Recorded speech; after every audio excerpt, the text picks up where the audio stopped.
Hey, what's up, everybody? Welcome to Catch, Hook, and Shoot. It is Sunday, September 30th, 2018. Hope everybody's enjoying the show.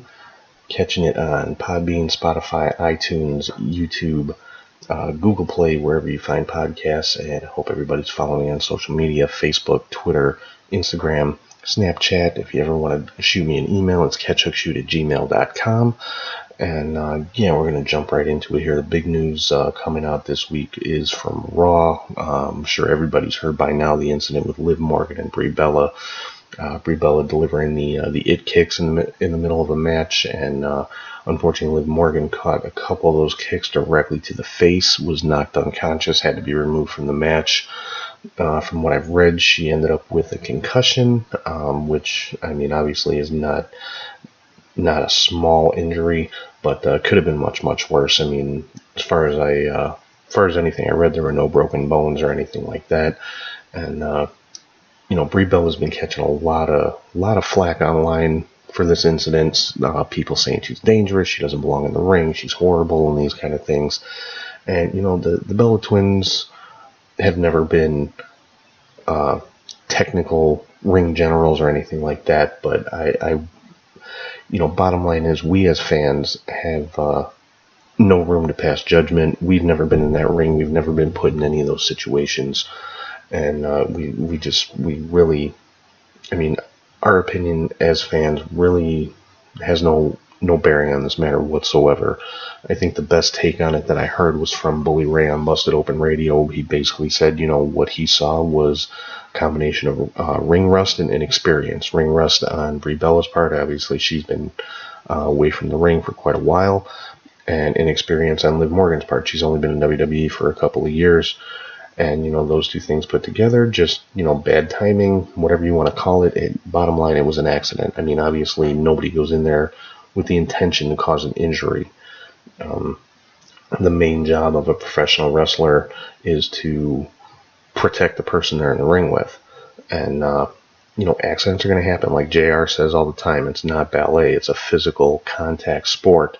And, people like to throw around the word fake and this and that. And you know what? That particular move, there's nothing fake about it. I mean, anybody who's seen Daniel Bryan or The Miz or Brie Bella, who all three deliver those kicks, they're meant to be taken across the top part of the chest and the shoulder area. I mean, they all wear kick pads to minimize the impact and the potential for injury, but those are real stiff kicks. I mean, there's no way to fake something like that. It's just like falling off the top of a Hell in a Cell. There's no way to fake something like that. It just so happens in this case, and Liv Morgan maybe leaned forward a little bit too much. Maybe Brie's timing was off a little bit. Whatever the case may be, Liv Morgan caught two kicks to the face and was knocked unconscious. And I'll say it again, things like this are going to happen. I mean, they do the absolute best they can to minimize the potential for any injuries, but the risk is always there. It's like I said, it's a physical contact sport, and stuff like this, unfortunately, is going to happen from time to time.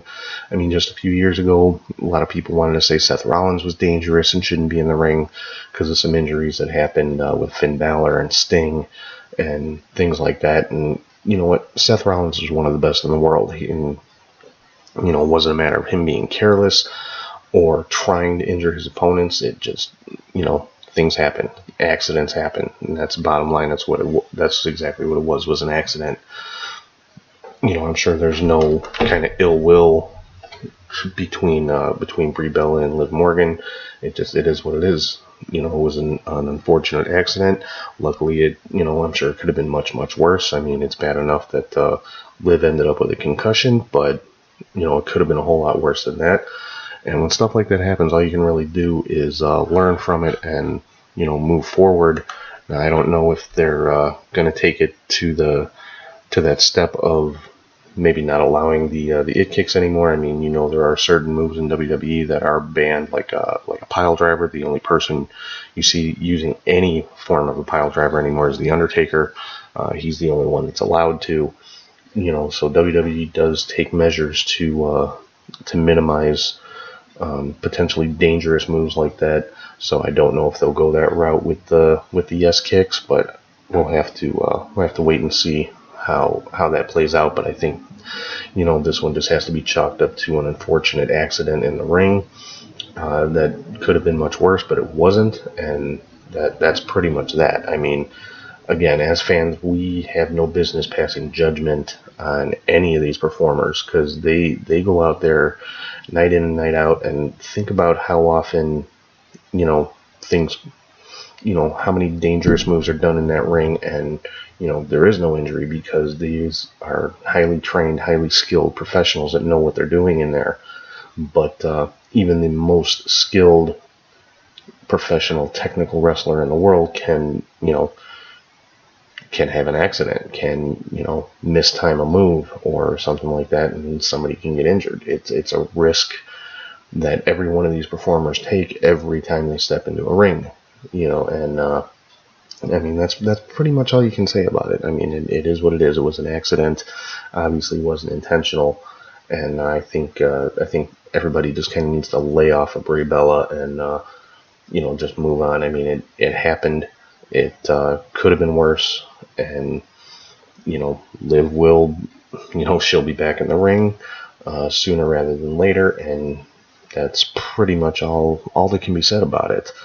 So moving on from that, yeah, I'd say probably the big match on Raw this week was the Revival versus Ziggler and McIntyre. It looks like they're trying to build up their tag team division again, which is good. I'm glad to see the Revival in the tag team title picture because they are one of the best teams in WWE, and I'm hoping they're going to be pushed to be one of the top teams in WWE. They definitely deserve a title run, I would think, so hopefully we'll see that sooner rather than later. Ziggler and McIntyre have become a pretty good tag team, considering they're just kind of two individual stars put together, kind of like Sheamus and Cesaro, who turned into one of the top teams on the main roster. So it looks like Ziggler and McIntyre are kind of going that same route.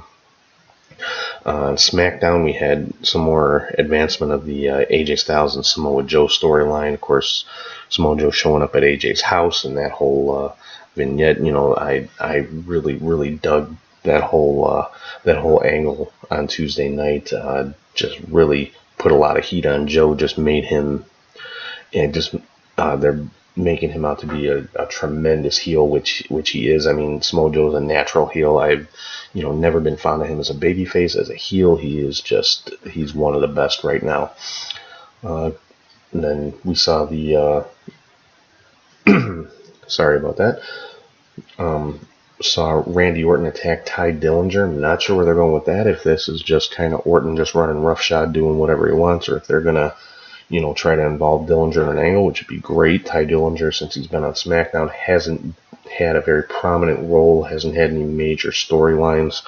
So I think maybe kind of throwing him in the mix with Orton could be a very good thing for him. Get him, out there, a little more exposure. As far as NXT, had a match between Otis Dosovich and Tommaso Ciampa. This was actually a great match. Ciampa, of course, came out on top, but Dosovich looked really strong, and it gave Ciampa a run for his money. So definitely, kind of showed what he can do as a single superstar. So definitely, there was no loser in this one. It was a fantastic match between these guys, and they did announce for next week on NXT a three-way North American title match with Ricochet, Adam Cole, and Pete Dunne. This match I'm really looking forward to. I mean, these are arguably the top three guys in NXT right now. Of course, you can make the argument that Aleister Black and a couple other guys belong in that argument as well. But definitely three of the top guys in NXT. So I would love to see them give at least half of the time on the show to this one match with these three guys. I'm hoping that's what they're going to do. So really looking forward to that one. And then in 2 weeks, we're going to see the War Raiders going for the NXT Tag Team titles against the Undisputed Era. Again, should be a great match. War Raiders' first title shot since they've been in NXT. So should be NXT is definitely looking really good. Still, for me, my favorite WWE show. I mean, I've said it before, if you're a fan of the in-ring product, NXT is definitely the show you should be watching. 205 Live had Mustafa Ali and Hideo Itami. Crazy match. Ali actually did a 450 splash to Itami while he was laying on the apron of the ring, which resulted in a double count out because both guys were basically laid out on the floor. Definitely great job of selling. I don't even know if it was selling or if Ali was actually hurt, because I mean that 450 to the apron was just a sick move. Really could have injured his ribs. I'm hoping not. I'm hoping it's just storyline. And, I'm sure they're setting up for future matches with these guys. So have to keep watching to see where that goes. But if you missed 205 Live this past week, definitely go back and watch it, because this match was fantastic. As far as Impact Wrestling, I don't think I mentioned it last week, but they did announce that Abyss will be going into the Impact Hall of Fame at Bound for Glory. Definitely well deserved. Abyss, of course, an Impact original, has been with the company since the beginning. Has had opportunities to go to the WWE and has opted to stay with Impact, and definitely honorable on his part. I mean, showing a lot of loyalty to the company where he kind of made his name, and he's the first Impact original with no WWE background to be going into the Hall of Fame. Pretty much everybody else in the Hall of Fame made their name in WWE. You can make the argument that Gail Kim definitely made more of a name for herself in Impact than in WWE, but she did get her start in WWE and move to Impact. Same thing with the Dudley Boys. Kurt Angle, Sting actually made his name in WCW, of course, but Abyss, the first Impact original to be inducted into their Hall of Fame. I know a lot of people are pushing for AJ Styles to be inducted, and I'm sure he will at some point. But with him being WWE champion, I'm sure that's not something WWE was willing to allow at this point, to have their top guy make an appearance on another company show. I mean, I just can't see that happening. But I'm sure at some point AJ will be in the Impact Hall of Fame, because he definitely deserves it as well. Another big announcement coming out of Impact was a women's championship match coming up at Bound for Glory. It's going to be Taya Valkyrie against Tessa Blanchard. I mean, what can you say about this? Two of the top female wrestlers in the world. Should be a fantastic match with these two. As far as Ring of Honor goes, they had their Death Before Dishonor pay-per-view this past Friday, and by all accounts, it was a great show. Unfortunately, I didn't get to see it. Just kind of some highlights here. Sumi Siaki defeated Tenille Dashwood to retain the Ring of Honor, or the Women of Honor Championship, I should say. Looks like Tenille Dashwood suffered a shoulder injury. Actually, I guess she's been dealing with a shoulder injury for a little while, but now it's to the point where she's going to have surgery, so she's going to be out for a while. The Briscoes defeated The Addiction, managed to hold on to the tag team titles. The Bullet Club defeated Chaos, and Jay Lethal retained the Ring of Honor Championship over Will Ospreay. They had TV tapings for the next couple of weeks in Vegas as well. I'm not going to go through all those. I don't want to spoil it for anybody. One thing I will mention, though, is that at the TV tapings over the weekend, Punishment Martinez finished out his Ring of Honor contract. He, by all accounts, is going to be moving on to NXT. So definitely some good news there. Be interesting to see if they hook him up with his former tag team partner, Matt Riddle, either as a tag team or in some type of rivalry when they both get to TV. Obviously these are two huge indie stars, so I'm sure they're going to make a big impact on NXT once they get on the TV, which will probably, I would think, if they're not on TV by the end of the year, then definitely after WrestleMania, once they, because that's usually when they move a few people up to Raw or SmackDown, and then bring in some newer people on NXT TV. So probably, I would say, within the next 6 months, you're going to see these two guys making an impact on NXT television.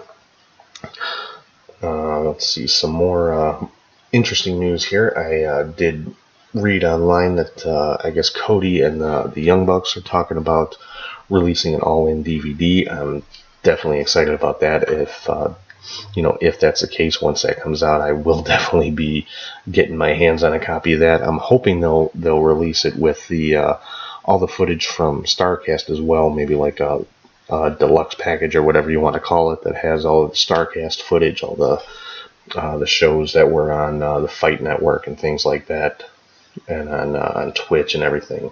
So I would definitely be keeping an eye out for that. Some other big news for the NWA. They have their 70th anniversary show coming up in a couple weeks here. The announcement was made that Jim Cornette is going to be doing commentary on that show, and Tony Schiavone will actually be doing commentary for the main event, which is the rematch of Cody Rhodes and Nick Aldis, which is now a 2 out of 3 falls match. Going really, really old school on this one. 2 out of 3 falls for the NWA title. I am hoping to be able to check that one out on pay-per-view because it sounds like it's going to be a great show. They're also going to be reintroducing the NWA National Championship as kind of their secondary title. Now, for a long time, the secondary NWA title was the United States Championship, but of course that's kind of the domain of the WWE now. So they're bringing back the National Championship, which was like the top title in Georgia Championship Wrestling for a lot of years, and was eventually unified with the United States title. So they're going to be reintroducing that. And it sounds like the NWA is growing, and I like the way they're doing it. Billy Corgan, Dave Lagana, they're not trying to get too big too fast. They're kind of taking baby steps, which is good. I'm personally excited to see where they're going to go. I would love to see the NWA get like a weekly show. But for right now, they're kind of sticking with the idea that the NWA champions are like traveling champions and they can defend the titles pretty much anywhere other than WWE, of course, because that's just not going to happen anytime soon. Somewhere down the road, I think would be great if they could work out like a mutually beneficial agreement to where the NWA champions could appear on WWE TV, but that's, thinking way, way ahead. Let's see, what else we got going on here? Oh, there was a reunion of sorts at an NXT event this past week. If any of you guys are familiar with the tag team known as the Kings of Wrestling, which was Chris Hero and Claudio Castagnoli, better known as Cassius Ohno and Cesaro. Cesaro made an appearance at the NXT event and got involved in a match, in Cassius Ohno's match, and the fans went wild for it. I'm thinking this is probably just a one-off thing. I can't see them breaking up Cesaro and Sheamus to kind of restart the Kings of Wrestling here. But if they did maybe add Cassius Ohno to the bar in some form or fashion, make it maybe a 3-man team, I don't know. But it was really cool to see the videos out there online. So if you get a chance to check that out, I definitely would, because it was just something really cool to see. Another announcement from WWE, of course, the 1000th episode of SmackDown is coming up in a couple of weeks here, and they made the announcement that Evolution will be reuniting for that show.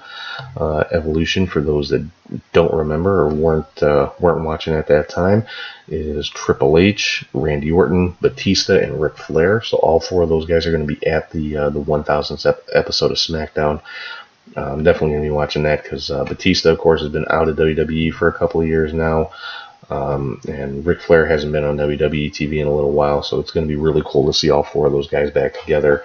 With Randy Orton and the angles that he's been involved in lately, I'm wondering if there's going to be, if Evolution's gonna kind of be getting involved in any of that, or if it's just going to be like an appearance and that's it. Really, no storyline involvement or anything like that. So we'll have to wait and see.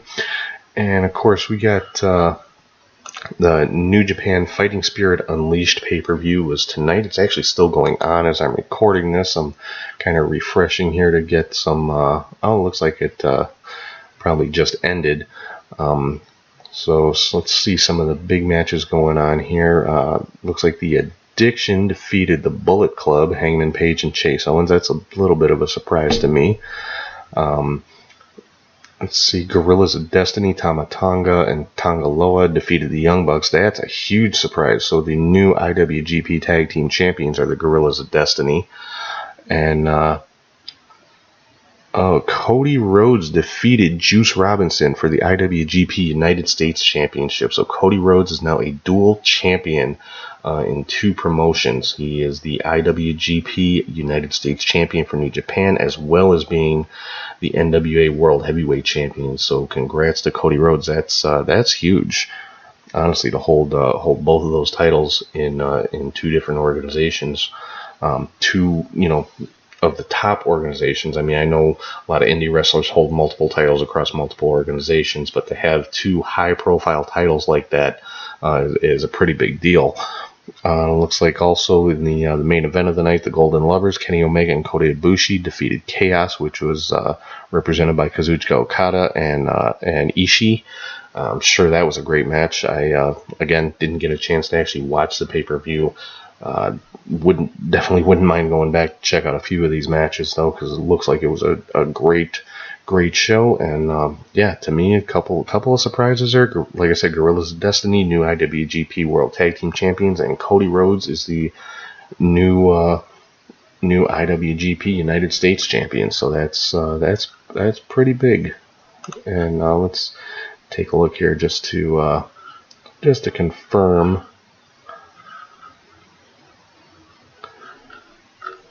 Just looking at pulling up the results here, making sure that I am correct in what I'm saying here as far as Cody being the champion, because he could have won by a DQ or something like that. Nope, he is the current IWGP United States Heavyweight Champion. So Cody Rhodes, a dual champion, two of the top titles in the world right now. So Cody Rhodes definitely on a big hot streak.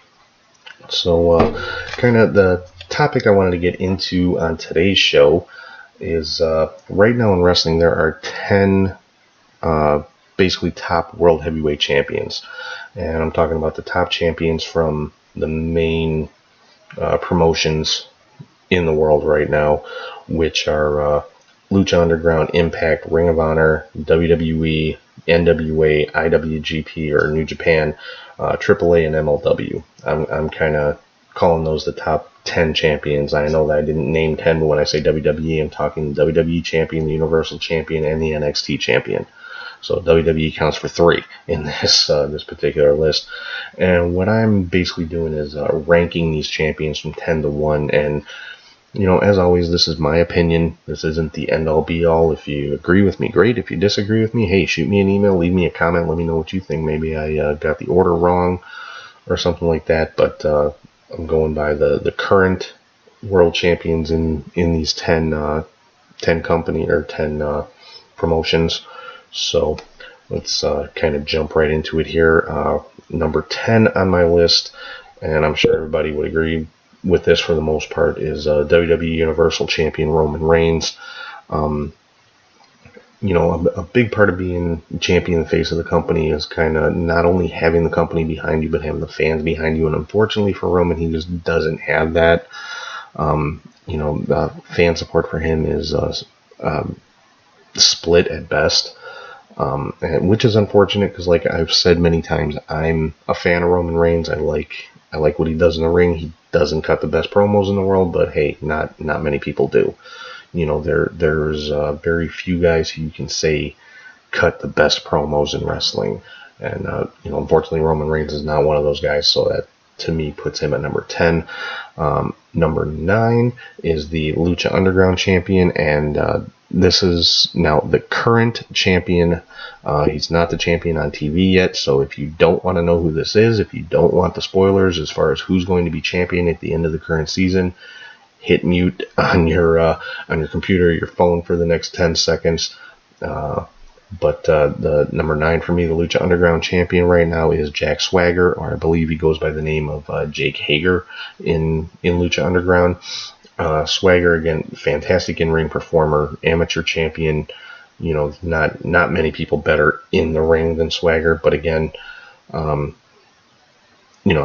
for the purposes of this list, I gotta rank him at number 9. Number 8, I'm putting the AAA champion, Phoenix, who's kind of all over the place. He's in MLW, he's in Impact, he's in Lucha Underground, he's in AAA. I mean, this guy is literally all over the world, and he's currently the AAA Mega Champion, which says he's the number one guy in that promotion, and rightfully so. One of the top luchadors in the world. And for this list, like I said, I'm putting him at number 8. Number 7, I'm putting the NXT champion, Tommaso Ciampa, top guy in NXT, one of the best heels in wrestling right now, just based on his promos and his in-ring work and just his attitude. I mean, he is keeping kayfabe alive. He carries that heel persona into his everyday life, in his social media, his interactions with fans. He is probably, I'd put him in the top 2 or 3 heels in WWE right now across all brands. He's one of the absolute best. Number 6, and this is kind of a personal one for me. Maybe you think Ciampa should have been a little higher, but this guy that I have at number 6, he's probably my all-time favorite indie guy, and that's Low Ki, the MLW World Heavyweight Champion right now. I've loved Low Ki since the first time I saw him in Impact. Was real excited when I heard he had been signed to WWE a few years back. Of course, that didn't work out. He went through NXT when it was the whole competition type show. Was the winner of his season. It just didn't. I don't know. I guess the WWE crowd just didn't take to him like the indie crowds do, and he just didn't stay there for too long. Asked for his release, went back to the indies, and obviously has been thriving ever since, and is now the MLW World Champion, and I rank him as the number 6 World Champion right now. Number 5 on my list is Impact Champion Austin Aries. Again, I mean, you can say this about pretty much everybody on this list. All of the current World Heavyweight Champions, they're one of the best in the world. If they weren't, they wouldn't be World Champion for their respective company. Now, of course, Aries has a huge title defense coming up against Johnny Mundo, Johnny Impact, John Morrison, whatever his name is this week. Aries has a big title defense against him at Bound for Glory, so he may not be Impact Champion for too much longer, but as of right now, he is the Impact World Champion, and he is, in my mind, the number 5 World Champion currently in professional wrestling. Number 4, Ring of Honor Champion Jay Lethal.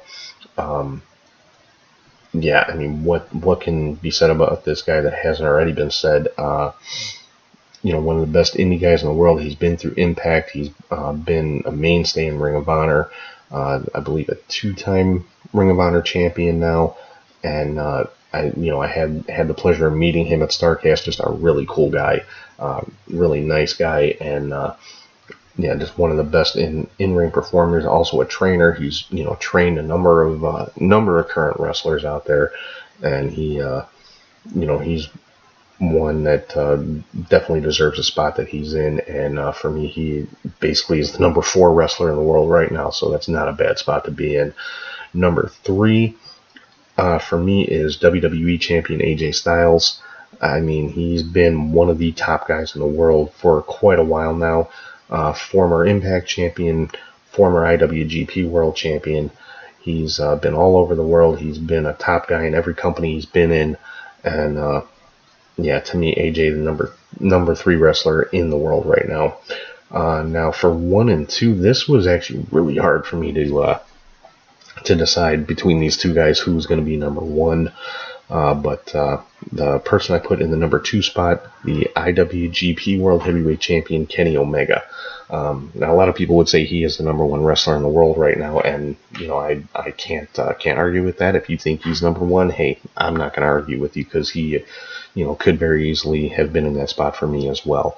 But for me, number 1 on my list, the top world champion in wrestling right now, and I think he kind of proved it again tonight, is Cody Rhodes, the NWA World Heavyweight Champion and now the IWGP United States Champion. He has just taken his career not even to the next level, but he's upped his game at least 5 or 6 levels since he left WWE. Another one that's been all over the world, spent a little time in Impact, Ring of Honor, New Japan. Um, you know, I mean, this is the guy that kind of started the whole All-In thing with him and the Young Bucks, and he's just, to me right now, is the number one wrestler in the world.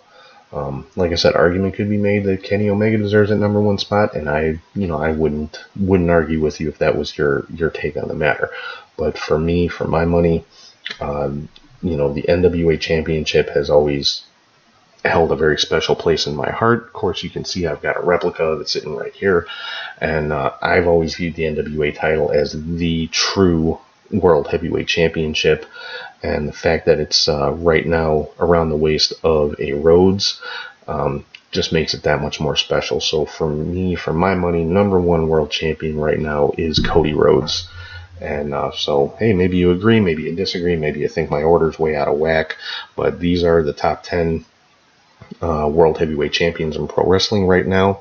I'll run it down again real quick. Number 10, Roman Reigns. Number 9, Jack Swagger for Lucha Underground. Number 8, the AAA champion Phoenix. Number 7, the NXT champion Tommaso Ciampa. Number 6, the MLW World Champion Low Ki. Number 5, the Impact World Champion Austin Aries. Number 4, Ring of Honor World Champion Jay Lethal. Number 3, WWE Champion AJ Styles. Number 2, IWGP World Champion Kenny Omega. And the number 1 champion in the world right now, the NWA World Heavyweight Champion Cody Rhodes. Like I said, if you think I got something wrong here, feel free to leave me any comments. Shoot me an email at catchupshoot@gmail.com. Hope everybody is enjoying the show. As always, make sure you're checking it out on Podbean, Spotify, iTunes, YouTube, Google Play, any place you find your podcasts, and make sure you're following on social media on Facebook, Twitter, Instagram, Snapchat, and feel free to drop me an email anytime at catchupshoot@gmail.com. So that's pretty much all I got for this week. Make sure check out all the great wrestling coming up this week, whether it's Raw, SmackDown, NXT, the Mae Young Classic, 205 Live, MLW, Ring of Honor, Impact. I mean, there's so much wrestling out there. If you're a wrestling fan, there is something out there for you. Whether whether you're one that is just not a fan of the current WWE product, you know what? Take a look around, because you're gonna find something you like. I guarantee it. If you don't like Raw or SmackDown, check out NXT. Check out 205 Live. You will find some great wrestling going on those two shows. If you just don't like WWE in general, check out MLW, check out Ring of Honor, check out Impact. You're gonna find something. Check out any of the other indies going on. Watch New Japan every Friday night on Access if you get that channel.